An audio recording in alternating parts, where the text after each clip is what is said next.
Wonder Diamond, South India's largest lab-grown diamond brand, stores at Chennai, Coimbatore, Bangalore and Hyderabad. Hello and welcome to Qala Plus. In this episode, we're going to be talking about Anvita Dutt's Qala starring Tripti, Dimri, Swastikamukherjee and Babil Khan. The film is playing on Netflix. Now, Anvita Dutt, let's talk about her films. Now, they do have a story.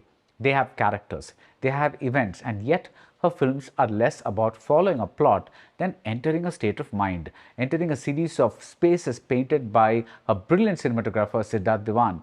Like Bulbul, Qala feels as though we are taking a guided tour of the interiors of someone's head. Ingmar Bergman said that ever since my childhood, I have pictured the inside of the soul as a moist membrane in shades of red.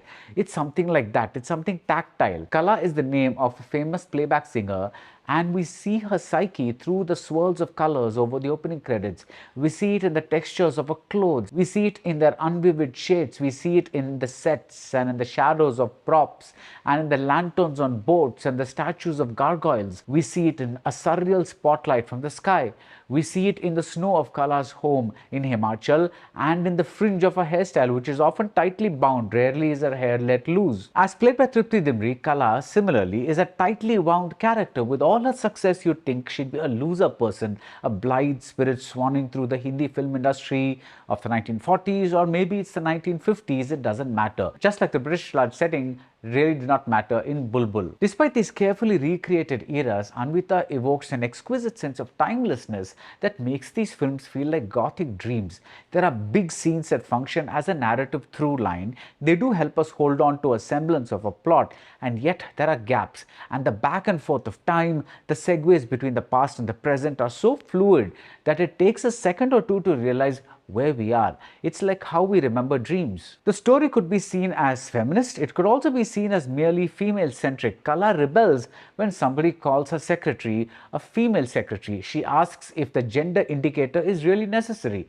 During a press conference filled with male journalists, Qala singles out a female photographer hiding in the back and gives her precedence. In another scene, Qala asks for pay parity with a male singer, and yet these feminist shows of strength are constantly undermined. Qala comes from a musical family, and her mother, superbly played by Swastika Mukherjee, whose face is weighted with sorrow, tells her that she can be a singer too, but she will have to work harder.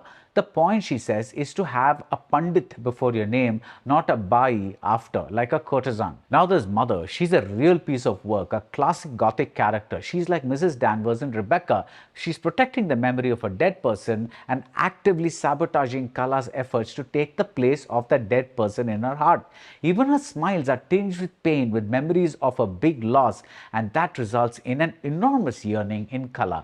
She wants her mother's love. She also wants her mother's acknowledgement that she is a good singer. Anvita and Tripti, who's magnificent, shape Qala with this yearning. At the press conference, Qala is asked how she feels after winning a big award.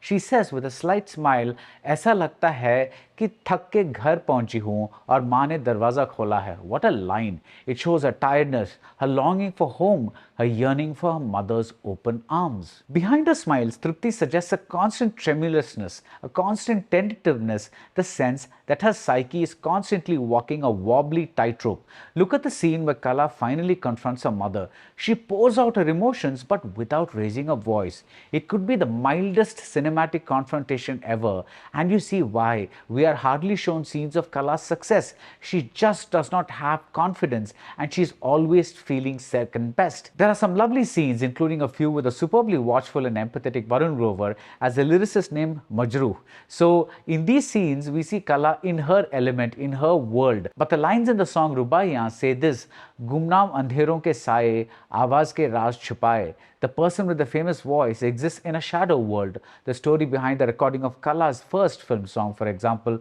says a lot. Amit Trivedi's music is wonderful. The voices are not super polished like we usually hear in films, and every time we hear a song, it sounds like a rehearsal we are being privy to.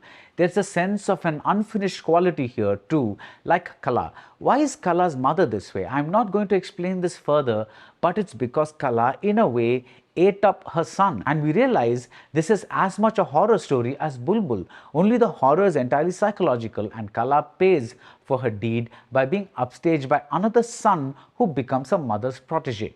This character is beautifully played by Babilkhan, and is introduced after Qala has rendered a Thumri in front of a distinguished audience. He's an orphan brought up in a Gurdwara, and he breaks into a Shabad Gurbani Kirtan that pierces everyone's heart with its raw emotion. It overshadows Qala's technical virtuosity, and another layer of doubt is added to the character.